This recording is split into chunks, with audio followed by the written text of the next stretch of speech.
What's up, people? Welcome back to the channel. If you're new here, hit that subscribe button and turn on notifications because we drop stories that will absolutely wreck your emotions in the best way. And if you've been rocking with us, you already know what time it is. Grab something to eat, get comfortable, and do not go anywhere. This one is going to hit different. The elevator doors of the Vantage Tower in Delwick, Vermont opened on the 42nd floor, and she walked out. Cordelia Vise James stepped into the marble lobby of Kim Global Enterprises like she had been saving this moment for 8 months. Head up, shoulders back, eyes forward, 8 months pregnant, wearing a deep burgundy wrap dress that fit every curve of her swollen belly. Her natural hair pulled into a high puff that somehow made her look even more powerful than the building she just entered. Every head turned, every single one. The receptionist forgot mid-sentence what she was saying. A junior associate walked straight into a glass panel. 2 executives in the middle of a handshake just stopped. Words died in their mouths like someone had cut the power to the entire floor. But none of them mattered. Only one person in that building mattered, and he was already standing. Soman Kim was in the middle of a boardroom meeting on the 42nd floor when his assistant Yuri Shin burst through the side door without knocking. That alone was enough to make every head in the room turn. Yuri never came in without knocking. Not once in 4 years. She leaned down and whispered something in his ear. The room watched his face. Nothing moved. Not his jaw. Not his eyes. Not one single muscle. Then he stood up, buttoned his jacket, and said to the 7 people around the table, he said flatly, "We're done for today." He walked out before anyone could respond. The main lobby of the 42nd floor had a long corridor that opened into a wide reception area with floor-to-ceiling windows overlooking the whole city. Gray November sky, bare trees far below, the kind of view that reminded you how small everything was.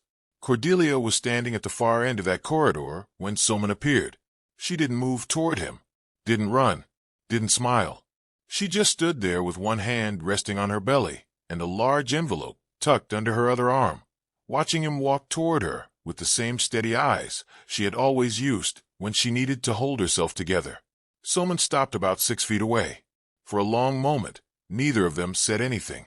He looked at her, all of her, the belly, the tiredness around her eyes that she was trying hard to hide, the way she was standing slightly to the left to balance the weight, the envelope under her arm that he somehow already knew was going to change everything. He said nothing at first. Just looked. Then, he said quietly, "You're alive." "Clearly," she said. 8 months. His voice was low, controlled, but something underneath it was not controlled at all. 8 months, Cordelia. I know how long it's been. Do you? He took 1 step forward, stopped himself. Do you know what He stopped again, jaw tight. "Where have you been?" "Safe," she said. "No thanks to your household." His eyes narrowed. What does that mean? Instead of answering, she held out the envelope. He didn't take it immediately. He looked at it the way people look at things they already know are going to hurt them. Then he took it, opened it slowly, pulled out the papers inside. The words "petition for dissolution of marriage" were printed at the top in clean, unmistakable font.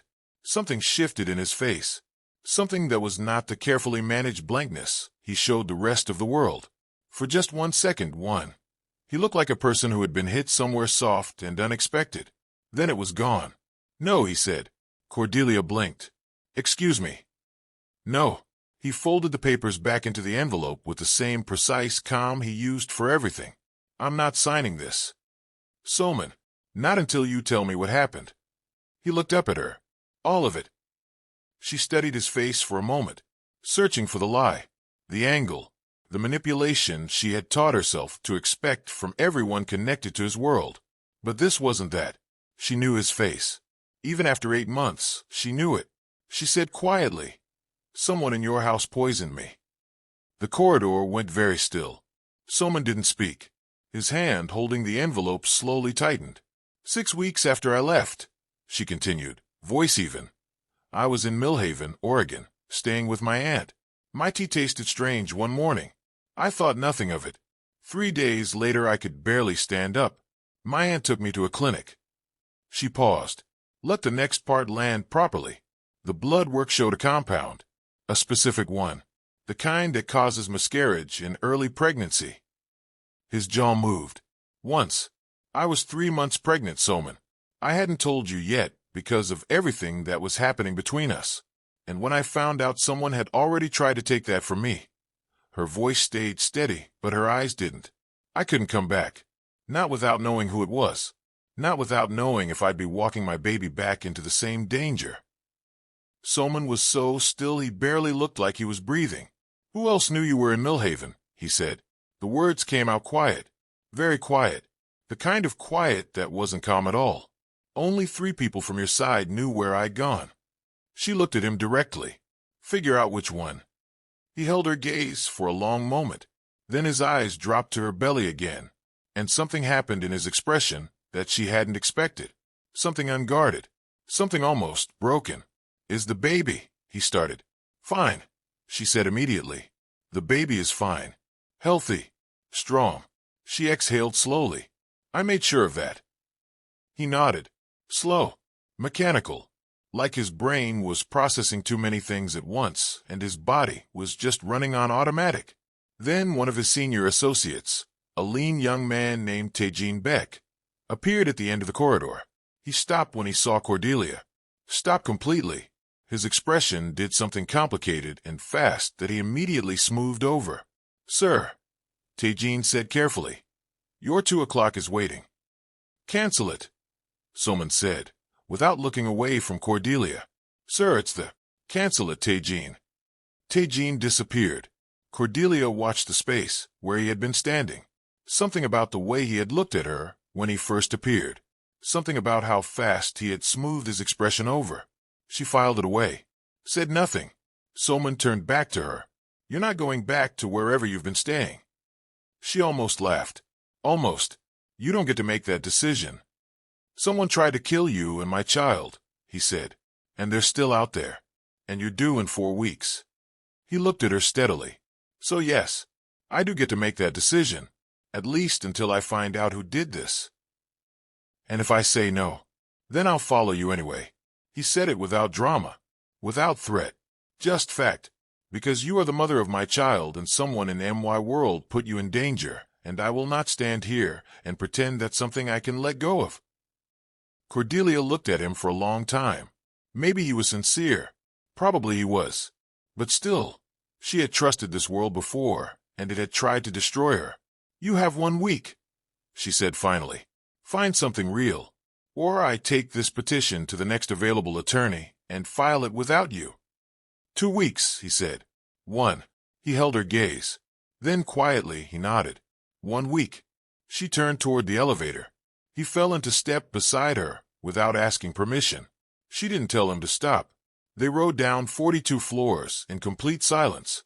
And in the security office on the 3rd floor, a feed from the lobby camera was being watched very carefully by someone who had not expected Cordelia Vise James to walk back into this building. Ever. That someone picked up their phone, typed 3 words. She came back. Then they waited. I know your mind is already spinning. Don't even try to play it cool. Cordelia walking into that building alone, 8 months pregnant, divorce papers in hand, and still managing to shake the most powerful man in the room to his core? We're just warming up. The next batch is where things get deeply emotional, and the past comes rushing back in ways nobody is ready for. The pellucid penthouse sat on the 58th floor of the Aldenmore Residences in Carwick, New Hampshire. It was the kind of place that didn't show up on rental listings. No address online. No name attached to any public record. Soman owned it through 3 layers of holding companies specifically, so that no one could trace it back to him. He had never brought anyone here. Not business associates. Not family. Not even Tejean, who handled most of his private arrangements. He brought Cordelia here. She walked in, looked around at the floor-to-ceiling windows, the open kitchen with white stone counters, the soft warm lighting that made everything feel like it existed outside of the real world, and she said nothing for a long moment. Then she set her bag down on the nearest chair and he said flatly, I'm not staying forever. I know, Soman said. 1 week. Like we agreed. Like we agreed, he confirmed. She looked at him sideways. Suspicious. Still, you're being very calm about this. Would you prefer I wasn't? She didn't answer that. She walked to the window instead and looked out at Carwick below. The city lights were just starting to flicker on in the early evening. Everything looked small and quiet from up here. Safe almost. Almost. Soman ordered food without asking what she wanted. But somehow, it was everything she had been craving for weeks. Jollof rice with fried plantains from a West African place 3 blocks away, and a separate order of doenjang jjigae from a Korean spot that delivered this far up only because the owner owed Soman a favor going back 6 years. Cordelia sat at the kitchen island and stared at both containers. You remembered, she said. Not warmly. More like she was annoyed that he had. I remember everything, he said simply, and sat across from her. That landed somewhere she didn't want it to land. She picked up her fork and said nothing. They didn't talk much that first night, but the second day was harder to navigate. Cordelia woke up at 6 in the morning because her back ached and the baby was sitting directly on her spine in a way that made sleep impossible after a certain hour. She shuffled out of the bedroom in her oversized sleep shirt and found Soman already awake at the kitchen table, laptop open, 3 phones lined up beside him, a cup of coffee going cold next to his elbow. He looked up when she came in. She pointed at the coffee. That's been sitting there for an hour. He looked at it like he had forgotten it existed. Probably. She went to the kitchen, made herself a cup of warm ginger tea, and then, without fully deciding to, made him a fresh coffee. She set it next to his laptop without a word and sat down across from him with her tea. He looked at the coffee, then at her. She was already looking at her phone, pretending she hadn't just done something kind. He said nothing, but he picked up the coffee, and something in his shoulders, that permanent tightness he carried everywhere, loosened. Just slightly. Just enough. By the third day, they were talking. Not about the big things. Not yet, but about small things. Cordelia mentioned that the baby kicked every time she heard certain music. Soman, without smiling, immediately pulled up a playlist on his phone and held it near her belly, like a person who had clearly thought about this moment more than he would ever admit out loud. The baby kicked 3 times in a row. Cordelia pressed her lips together to stop whatever expression was trying to happen on her face. Soman watched her do it. He said quietly, "You don't have to hide that." Hide what? That you almost smiled. I didn't almost smile. Cordelia, I didn't. He looked at her for a long moment. Then he looked back at his phone, but the corner of his mouth, just the very corner, moved. It was on the 4th night that the past came back. They were sitting on the couch, Cordelia with her feet up and a pregnancy pillow wedged behind her, Soman on the opposite end with a file folder open on his lap that he had been staring at for 40 minutes without turning a single page. She asked, without looking at him, "Do you remember Faro Street?" He went still. Faro Street, in Tullidge, Georgia. 6 years ago. I remember, he said. 6 years ago, Cordelia Vyse James was 23 years old, working a late shift at a 24-hour copy center on Faro Street in Tullidge, Georgia, while finishing her graduate degree in urban policy. She walked to the bus stop at 1 a.m. because the night bus was cheaper than a cab, and she was on a graduate student budget that left exactly 0 room for extras. She never made it to the bus stop. 3 men she had never seen before followed her from the parking lot. She turned down an alley trying to find a shortcut to a busier street. That was the wrong move. She knew it the second she turned and saw them behind her. She had her keys out, her phone in her hand. She was calculating. Then a black car pulled up at the end of the alley, and Soman Kim got out. He wasn't there for her. He was there because that alley happened to sit behind a building that belonged to a man who owed his family a significant debt, and Soman had come to collect it in person the way he sometimes did back then. Quietly, privately, without anyone's paperwork involved. He saw her first, saw the 3 men second, made a decision in about 4 seconds. He didn't fight dramatically, didn't make a speech. He simply positioned himself between her and them and said 2 sentences to the men that she never fully heard because her heart was too loud in her ears. Whatever he said, they left. Fast. She stood in that alley shaking and trying very hard not to shake, and he handed her a bottle of water from his car like that was a normal thing a person kept ready, and he said simply, "I'll drive you wherever you're going." She said, "I don't get in cars with strangers." He said, "Smart, but the bus stopped running 10 minutes ago." She got in the car. Back in the penthouse, Cordelia shifted her weight and said, "I never told you how scared I actually was that night." "I know," Soman said. "You were so calm about it, like it was nothing." "It wasn't nothing," he said. "I just didn't want you to see that it wasn't nothing." She looked at him. "Why?" He was quiet for a moment. "Because you were already scared enough, and someone needed to not be scared." She looked back at the window. Outside, Carwick was dark and quiet. Inside, the warm light made everything feel softer than it had any right to feel. "We were so different," she said. "I was writing policy papers about urban safety corridors. You were." She stopped. "Running the thing you were writing policies against," he said. Dry. Honest. "Yeah." She almost smiled again. "Almost. My advisor would have had a full cardiac event." "Your aunt nearly had one when I came to dinner." "My aunt liked you. That was the problem. She said you had trustworthy hands." "She was right," he said quietly. Cordelia said nothing for a moment. Then softer. She was right about a lot of things. Until she wasn't. They had married in secret 11 months after Faro Street. No big ceremony. No announcement. A small office in Asheville, North Carolina, with 2 witnesses. Her college roommate Bernice Sal and his closest associate at the time, a man named Ajwal Paik, who had since moved back to his mother's country and wanted nothing to do with any of this world anymore. Cordelia had worn a cream-colored dress she bought for $40 from a consignment shop. Soman had worn the only non-work suit he owned at the time. They had eaten takeout noodles on the floor of his apartment afterward because neither of them had thought to plan a dinner. It had been the best night of her life. And for 2 years after that, it had been genuinely good. Complicated, yes. His world was dangerous, and she was not naive about that. But he had kept her out of it as much as any man in his position could. He had been present, careful. He had listened to her.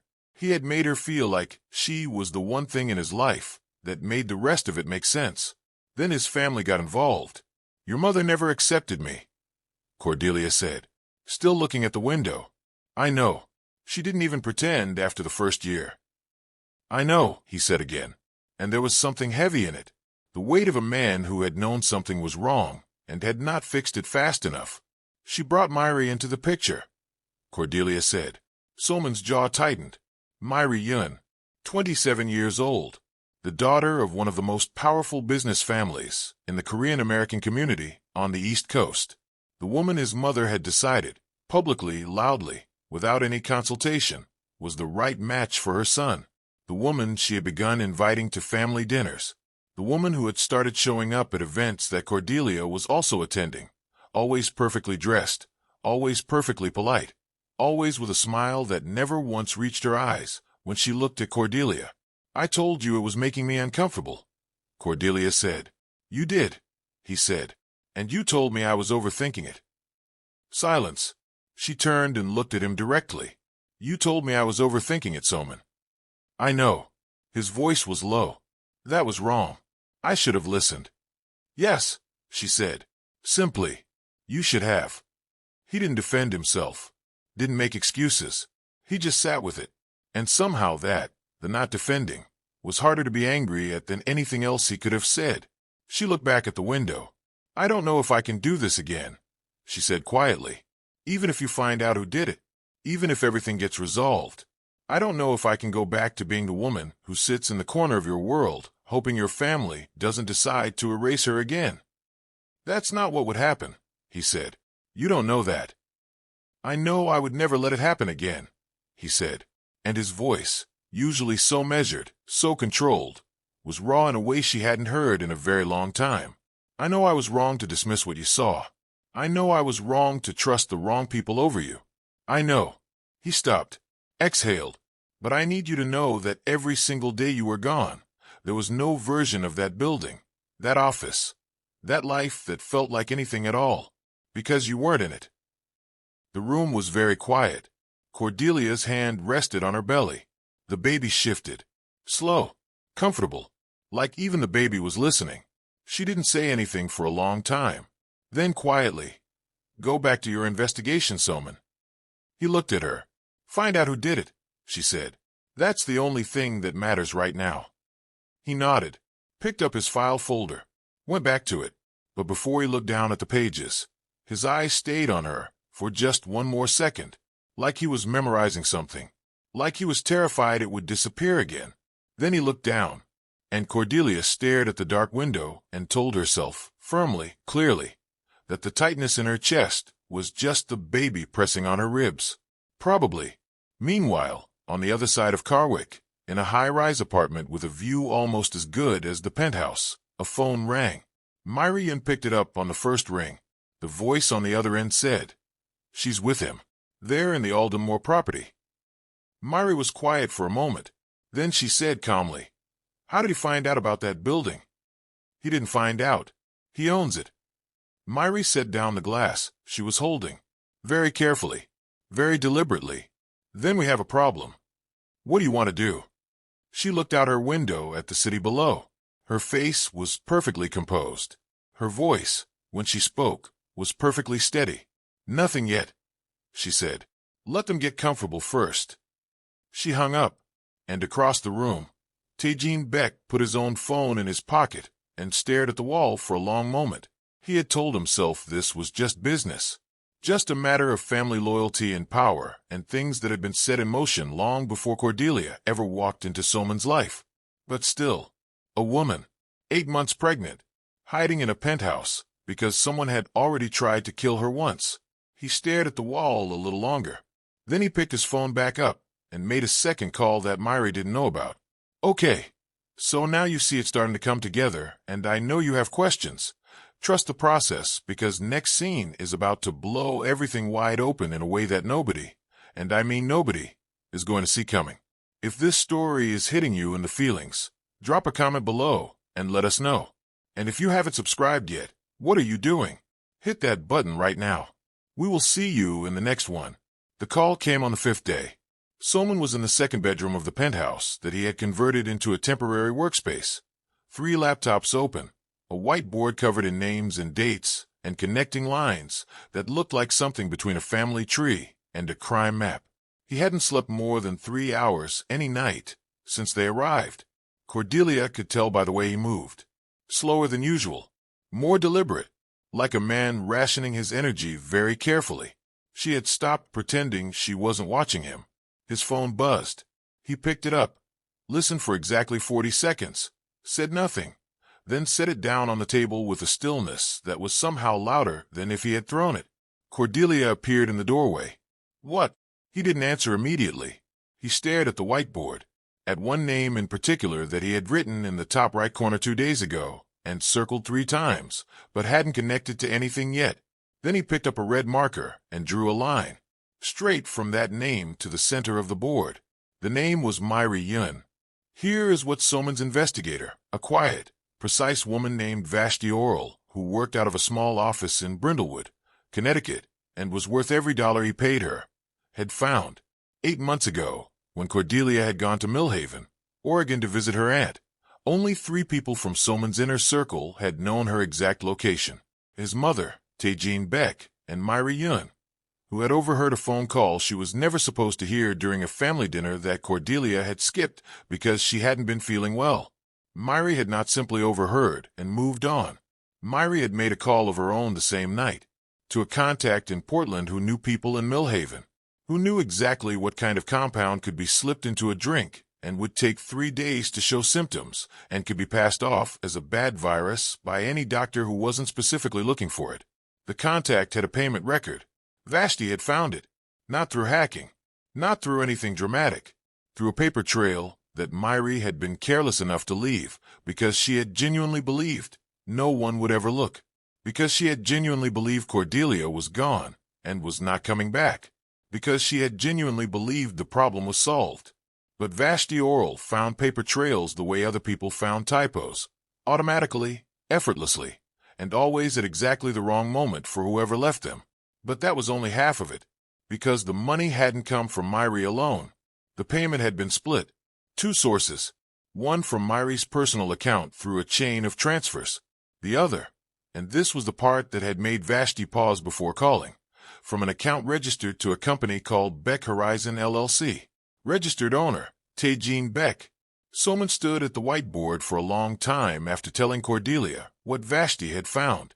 Cordelia sat on the edge of the desk, both hands on her belly, very still. Tae-Jean, she said finally. Not a question. Tae-Jean, he confirmed. She closed her eyes for a second. Opened them. He was in the lobby the day I came to the office. He looked at me and then looked away too fast. I know. I filed it away. I thought I was being paranoid. You weren't, Soman said.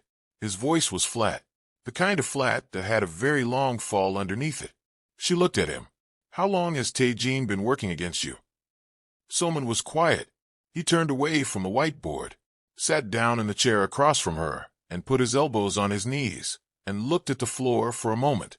This was the thing she had not seen coming, because what Vashti had found when she kept pulling the thread was not just a jealous woman and a disloyal associate. It was a plan, long, careful, and years in the making.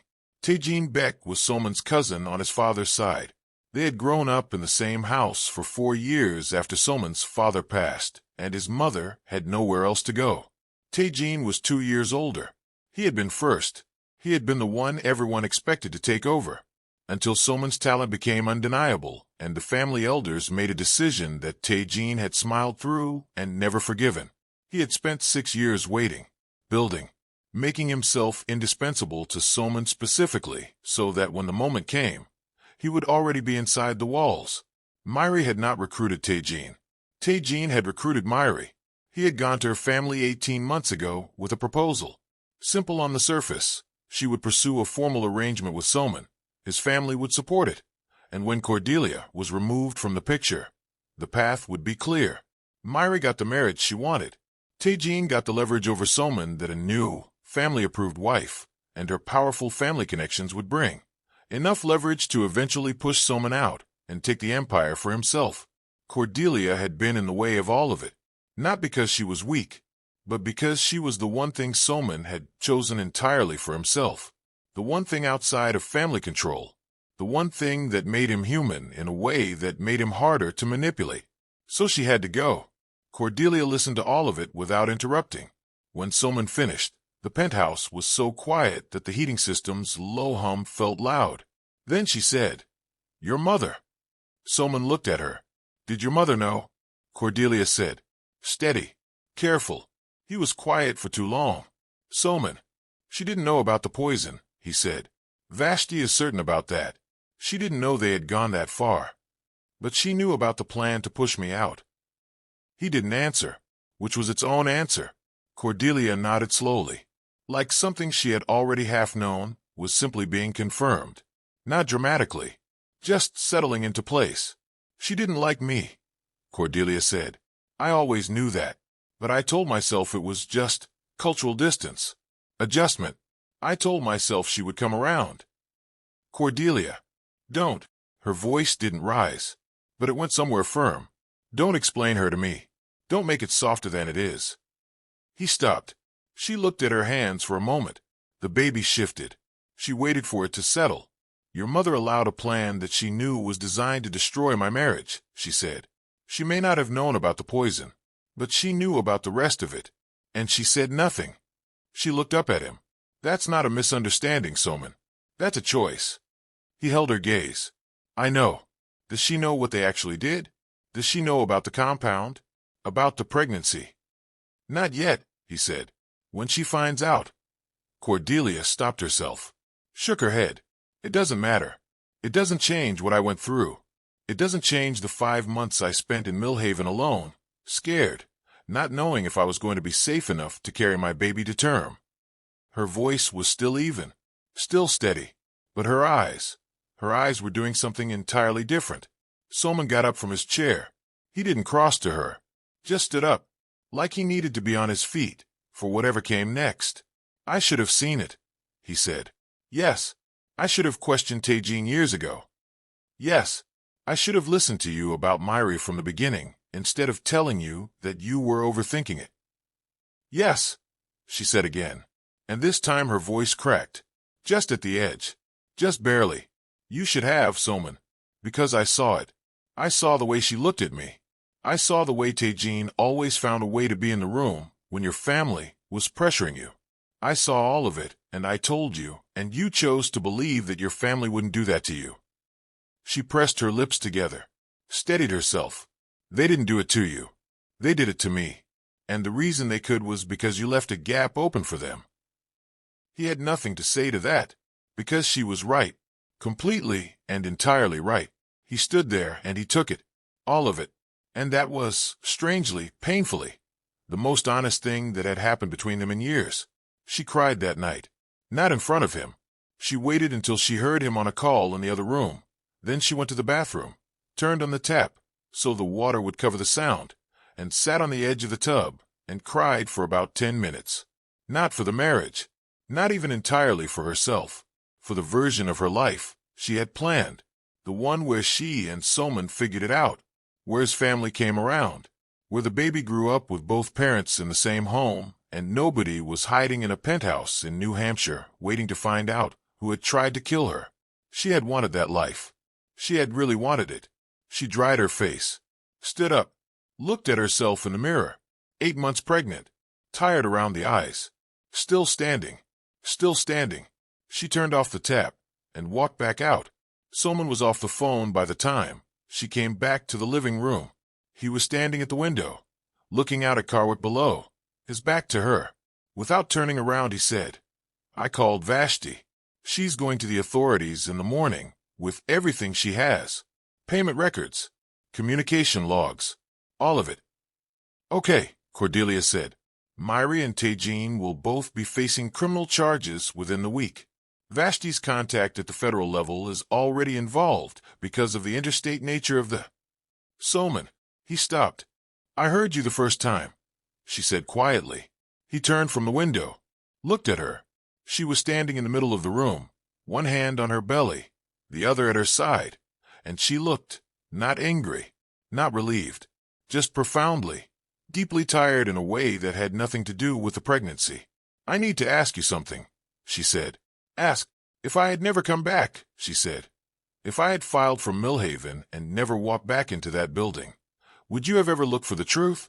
Or would you have eventually just—" She stopped, moved on, with Myri, with the life your family wanted. The question hung in the air between them. Soman was quiet for a long moment, long enough that she started to regret asking. Then he said, "I hired Vashti 4 months after you disappeared." She blinked. "I hired her because something didn't fit. You didn't leave a note. You didn't take most of your things. You just vanished. And I knew you. I knew that wasn't you. So I had Vashti looking for you for 4 months before you walked back in." He paused. "She found you in Millhaven 3 weeks ago." Cordelia stared at him. "She found me 3 weeks ago." "Yes. And you?" She stopped, processing. "You didn't come." "No," he said, "because you had a lawyer already, and a plan.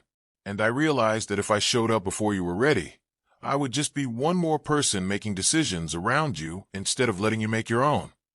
He looked at her steadily. "So I waited. And you came back on your own terms, the way you should have been able to do everything." The room was very quiet. Cordelia sat down slowly on the couch, not because she was weak, just because she needed to sit down. She stopped, started again. "That's either the most respectful thing you've ever done or the most manipulative." "I know," he said. "I'm still not sure which one it is either." She looked at him for a long time. Maybe she believed him. Probably she did. But still, believing him and trusting him were two very different things. And she wasn't sure she could afford to confuse them. Not yet. On the other side of the city, Taejin Beck sat in his car outside a parking garage on Millerton Avenue and stared at his phone. The second call he had made, the one Myri didn't know about, had been to a number he wasn't supposed to have, a number that belonged to a man who specialized in making situations go away quietly before they became federal problems. But the man hadn't picked up, and now Vashti Oral was going to the authorities in the morning. And Tae-jin had exactly one night to decide what kind of person he was actually going to be.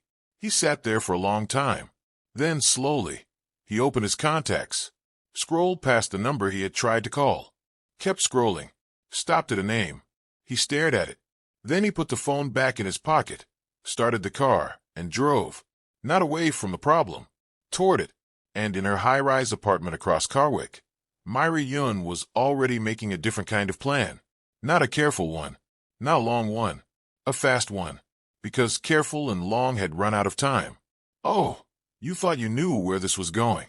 You absolutely did not, and I can prove it because that twist with Tae-jin? Nobody saw that coming. Nobody. Next scene will be the end, and I promise you it is going to be worth every single second. If you've made it this far, drop a comment and tell us your favorite moment so far. And please share this with someone who needs a story today. The night Cordelia went into labor was not supposed to go the way it went. Nothing about it was supposed to happen the way it happened. She had been fine at 9 in the evening, sitting on the penthouse couch with her feet up, eating the last of the jollof rice from the container because she didn't want it to go to waste, watching the Karwik city lights flicker through the floor-to-ceiling windows. Someone was in the workspace room, still on calls, still working through the legal mechanics of what Vashti Oral had handed to the federal contacts that morning. The wheels were already turning. Myri and Tae-jin were already being looked at. Everything was, for the first time in 8 months, moving in the right direction. Then at 9:47, Cordelia's phone buzzed. A message. Unknown number. It said, "Your aunt in Millhaven is in the hospital. She collapsed an hour ago. She's been asking for you. This is her neighbor, Rosette. Please call this number." Cordelia sat up. Her aunt, Delma James Bryce, 71 years old, sharp as anyone half her age. The woman who had taken her in when she showed up at her door scared and sick and alone. The woman who had sat with her through the blood work results. Who had held her hand in the clinic waiting room. Who had made her eat when she didn't want to eat and sleep when she was too scared to sleep. She called the number. It rang twice. A woman's voice answered. Calm. Warm. Said her aunt had been taken to Millhaven General. Said she had been asking for Cordelia specifically. Said she seemed stable but frightened. Cordelia asked 3 questions. Got 3 believable answers. She stood up. Reached for her coat. Started toward the workspace room to tell Soman.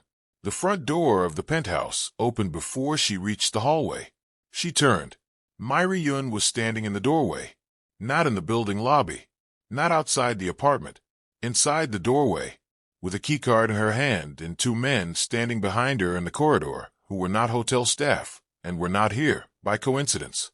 Cordelia went very still. Myri looked at her belly first, then her face. Her expression was not angry. That was the most terrifying part. It was calm. The same smile that never reached her eyes. The same composure that Cordelia had watched her perform at a dozen family events while plotting the destruction of her marriage. You should have stayed in Millhaven, Myri said. Simply, like she was commenting on the weather. Cordelia did not panic. She wanted to. Every part of her wanted to. But she looked at Myri's calm face, and she looked at the 2 men behind her, and she made a fast, clear decision. The same kind of fast, clear decision she had made in a parking lot in Tullidge, Georgia years ago when 3 men followed her into an alley. She did not run toward the workspace room. Running toward Soman would bring her closer to the men at the door. She backed up, slowly, toward the kitchen island. Her phone was on the couch behind her. She had set it down when she stood up. She couldn't reach it without crossing toward Myri. I don't want to hurt you, Myri said, stepping inside. The 2 men followed. The door swung closed behind them. I just need you to come with me somewhere quiet until this whole federal investigation thing gets sorted out. Using me as leverage, Cordelia said. Her voice was steady. She was proud of that. Using you as insurance, Myri corrected. There's a difference. There isn't, Cordelia said. Myri tilted her head slightly, like a person deciding whether an argument was worth having. Then she nodded to the men. Cordelia grabbed the nearest thing on the kitchen island, a heavy stone fruit bowl, and threw it at the taller man's shoulder with everything she had. It connected hard. He stumbled sideways into the second man.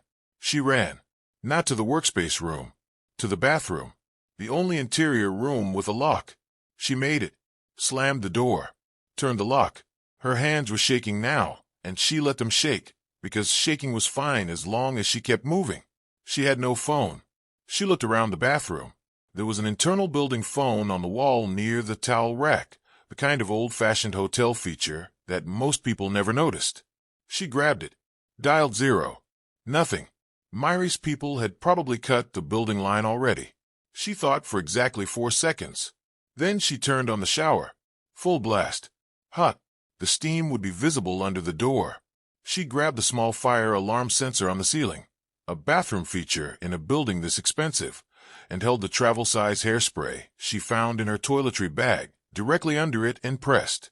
The alarm screamed.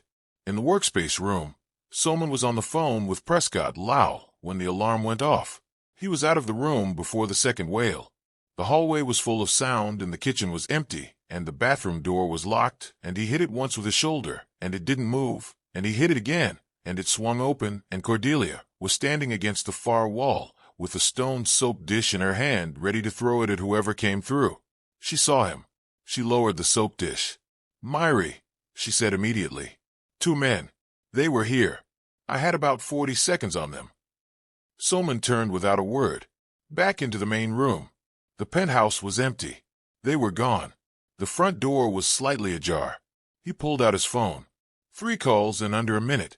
By the time he hung up from the third one, his security team, for people who had been stationed in the building since day 1 without Cordelia's knowledge, had already confirmed that Myri and both men had taken the stairwell to the parking structure below and were in a vehicle heading northwest, toward Caldwell Road.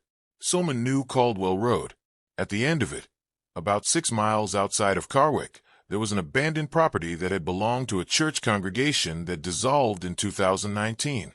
He knew it because Taejin had once suggested it as a discreet location for a business meeting 2 years ago, and Soman had filed the detail away the way he filed away everything, quietly, automatically, for later. He had never imagined later would look like this. He turned back to Cordelia. She was standing in the middle of the penthouse, one hand on her belly, her face controlled, but her eyes wide and very alert. "I need you to go with Yuri," he said. Yuri Shin, his assistant, was already at the penthouse door.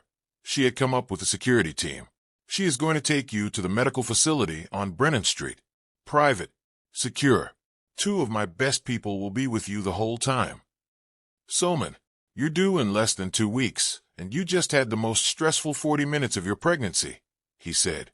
Not cold, but firm. "You're going to Brennan Street. Not because I'm making decisions for you. Because that baby needs to be somewhere safe right now, and so do you." She looked at him for a moment. Then, "Bring her back alive." He blinked. "I mean it," she said. "Whatever you feel like doing, bring her back alive. Let the federal case do what it's supposed to do. Don't become something worse because of her." He held her gaze. Then quietly, "Okay."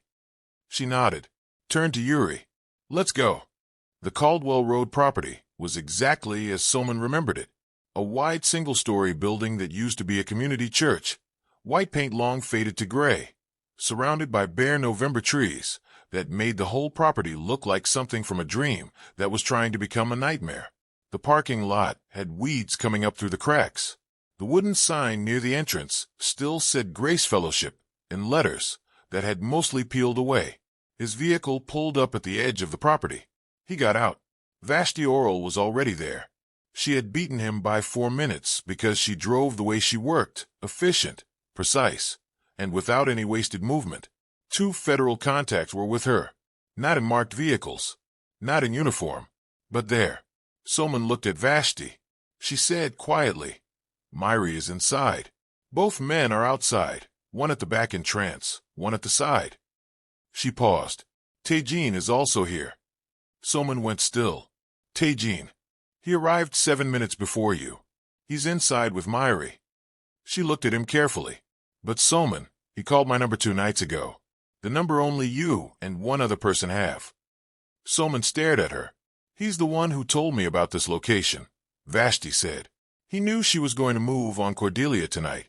He didn't stop it in time, but he told me where she was taking her." Inside the old church, the air smelled like dust and cold wood and something faintly sweet that had no business being there. Myri stood near the far wall with her arms crossed, her perfect composure finally starting to show its cracks. Her jaw was tight. Her eyes kept moving to the door. The two men who had come with her were outside. She had sent them out because Tae-jin had told her they needed to watch the perimeter. What she didn't know was that Tae-jin had sent them outside so that there was nobody in the room when things fell apart, which he had known, for the past 40 minutes, that they were absolutely going to do. He stood near the side window, watching the tree line. "They'll come for her," Myri said, mostly to herself. "Yes," Tae-jin said. "We'll be gone before." "Myri." His voice was quiet. "It's over." She turned to look at him. His face was tired. Not scared. Not triumphant. Just tired in the way of someone who has been carrying something heavy for a very long time and has finally decided to put it down. "What did you do?" she said. "It wasn't really a question." "What I should have done months ago," he said. The side door opened. Someone walked in. What happened next was not loud. That was the surprising thing. No shouting. No dramatic confrontation. Just three people in a cold, empty building with the truth laid out between them like furniture nobody wanted but couldn't move around. Myri looked at Soman. Her composure, that remarkable, frightening composure, held for about 10 seconds. Then something in it cracked. Not completely. Just enough. "I was supposed to be your wife," she said. "My family was promised." "You were never promised anything by me," Soman said. "Lo, even. Whatever promises were made happen without my knowledge or my consent. And even if they hadn't," he stopped, "even if I had known, nothing justifies what you did to her." Myri's jaw tightened. She was never supposed to be in your world. She didn't understand it. She was going to get you killed one day trying to be something she wasn't. "She is the only person in my world," Soman said. "Whoever told me the truth about myself. That's not a liability. That's the only thing that ever mattered." Myri said nothing. The federal contacts came in through the side door. It was done. Tae-jin was standing outside by the time Soman came out. He was leaning against the wall of the old church, hands in his pockets, looking up at the November sky, the bare trees, the cold nothing of it. Soman stood next to him, not facing him, also looking up. For a long moment, neither of them said anything. Then Tae-jin said, "I told myself it was about the family, about what was rightfully supposed to happen." He paused. "It wasn't. It was about the fact that you got chosen, and I didn't, and I never got over it." Soman said nothing. "I didn't know about the poison until after it happened," Tae-jin said. "I want you to know that. I didn't know she was pregnant. I didn't know Myri had gone that far. When I found out..." He stopped. "I should have come to you immediately. I didn't. And that makes me part of it. I know that." Soman was quiet for a long time. Then he said, "The federal case will decide what happens next." "I know. I can't protect you from that. I'm not asking you to." Another silence, long and cold and complicated. Then Soman said, "She's okay. Cordelia is okay." Tae-jin closed his eyes for a second, opened them. "Good," he said. And he meant it. Whatever else was true about him, he meant that. The call came at 2:16 in the morning. Soman was still in the car, heading back toward Karwik, when Yuri's name lit up his phone. He picked up before the first ring finished. Yuri's voice was calm but warm. "She went into labor 20 minutes after we arrived. Everything moved fast. The baby is here, Soman. He's healthy. He's perfect." Soman pulled the car over. He sat on the side of the road in the dark for about 30 seconds. Then he said, "I'm on my way." The private medical facility on Brennan Street was quiet in the way that only places with very good soundproofing and very attentive staff can be quiet. Warm lighting, clean hallways, no chaos. Soman walked in at 3:04 a.m. Yuri met him at the entrance, said nothing, just pointed down the hall. He walked. Room 7 had its door slightly open. Warm light inside. The sound of something small and new doing the particular kind of breathing that only brand new people do. He pushed the door open slowly. Cordelia was sitting up in the bed, tired in a way that went all the way to her bones, hair loose around her shoulders, wearing a hospital gown that was slightly too big. and in her arms, wrapped in a pale yellow blanket, was the smallest and most complete thing Soman Kim had ever seen in his life. She looked up when he came in. He stopped in the doorway. For a moment, they just looked at each other. All the months between them, all the words, all the things that had been broken, and the things that had been found, and the things that still had no resolution. Then she looked down at the baby. "He has your jaw," she said quietly, "which I'm going to need you to apologize for because that is a serious jaw on a newborn." Something in Soman's chest did something he had no word for. He crossed the room, sat in the chair beside the bed, looked at the baby, his son, this small, new, entirely unaware person who had somehow survived everything the world had thrown at him before he was even born. "What's his name?" Soman asked quietly. Cordelia looked at the baby for a moment. "I was thinking Emre," she said. "It means friend in some languages, and love in others." She paused.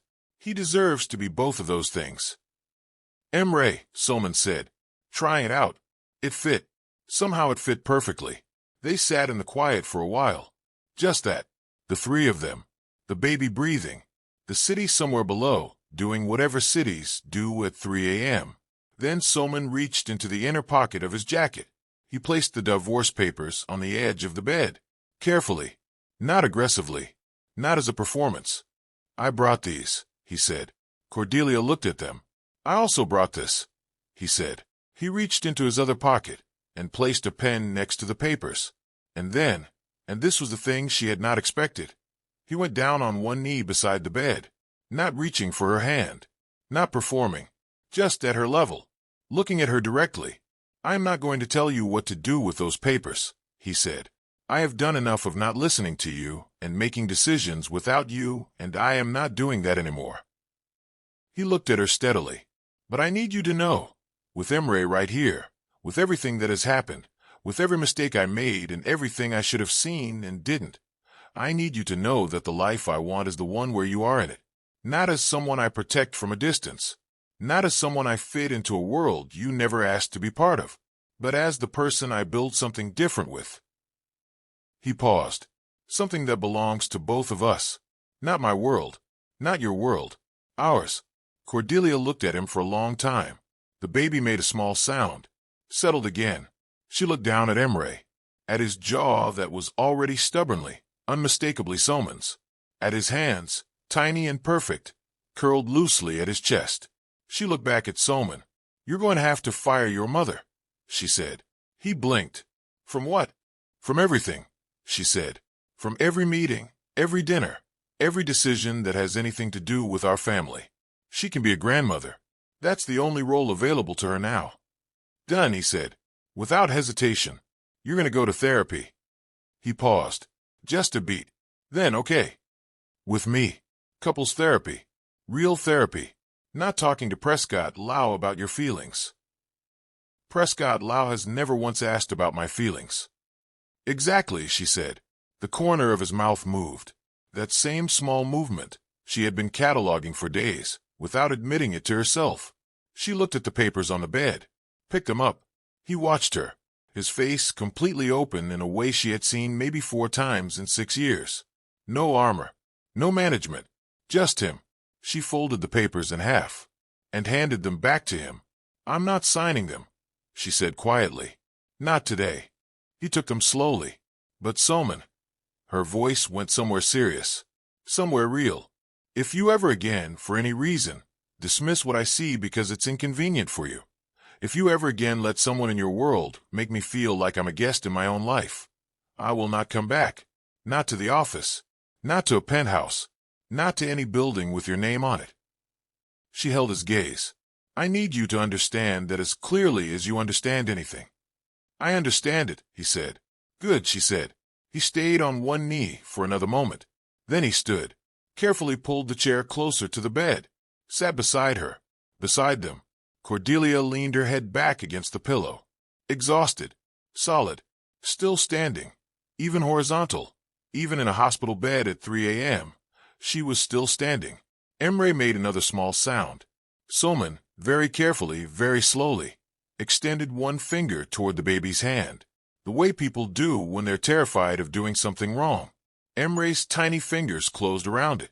Soman went completely still. Cordelia watched him. Watched the thing that happened to his face. The thing that had no name and didn't need one. She said nothing.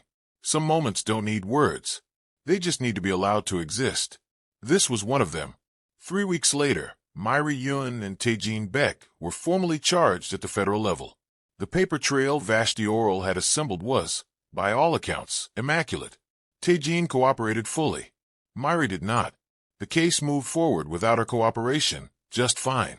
Soman's mother came to the facility the day after Emre was born. She stood in the doorway of room 7 and looked at Cordelia, and looked at the baby, and something in her face went through several complicated changes that she was too proud to fully show. Then she walked in, sat in the chair, asked to hold him. Cordelia looked at her for a long moment. Then she handed Emre over. Nobody said anything dramatic. Nobody made speeches. The grandmother held the baby, and the baby did what babies do. And that was where they started. Not with forgiveness, not with resolution, just a start. Vashti Oral sent Soman an invoice 2 days later that was, by any standard, enormous. He paid it within the hour and added 20%. Delphine Crew, Cordelia's attorney, was informed that the divorce petition was being withdrawn. She said professionally, "Understood." Then she paused and said, less professionally, "Good. I liked her too much to enjoy that case anyway." Yuri Shin, who had been holding the entire operation together from behind the scenes for a week, took 3 days off for the first time in 4 years. She spent them in a rented cabin in the mountains of western New Hampshire eating soup and reading novels and not answering a single phone call, and she said afterward that it was the best 72 hours of her adult life. And Cordelia Avice James Kim sat in the penthouse on the 58th floor 3 weeks later. Emre in a bassinet beside her, the Carwick City lights doing their thing through the windows, a cup of ginger tea going warm in her hands, and thought about all of it.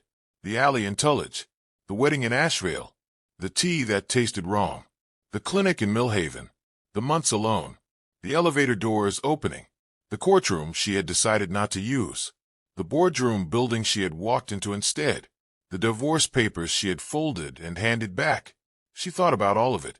Then she looked over at Emre, at his sleeping face, his stubborn jaw, his tiny hands. Then she looked at Soman, who had fallen asleep in the armchair across the room with a case file open on his lap that he had clearly stopped reading about an hour ago. She thought about the word Emre. Friend. Love. He deserved to be both. So did she. She sipped her tea. Outside, the city moved.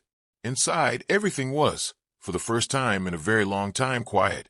Not the quiet of hiding, the quiet of something beginning. And that is the story, people. From that boardroom entrance to that hospital room at 3 a.m., Cordelia carried everything and still chose to stand. If this story moved you even a little, please share it with someone who needs to hear it today. Drop a comment below and tell us what moment hit you the hardest. And if you are watching this and you are not yet subscribed, this is your sign.